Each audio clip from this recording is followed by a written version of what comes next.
आप देखें कि 31 मई 2018 को या 28 अगस्त 2017 को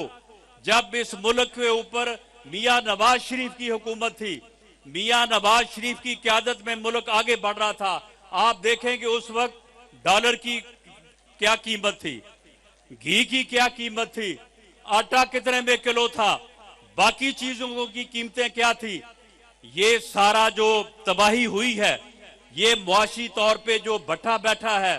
ये सिर्फ कोई 7-8 माह की बात नहीं है, ये पूरे 5 साल, जिसमें पूरे 4 साल इस फितने के और इस फसाद की वजह से है, जिस वजह से जो है ये सारा अमल हुआ है। मैं आखिरी बात आपसे ये करनी चाहता हूं कि आज ये वर्कर्स कन्वेंशन जो है, ये हमने इंतखाबात की तैयारी का अमल जो है ये शुरू कर दिया है और अब आप तैयारी करें, अब आप तैयारी करें। बहुत जल्द मियां नवाज शरीफ इंशाअल्लाह ताला पाकिस्तान आएंगे और सरगोदा में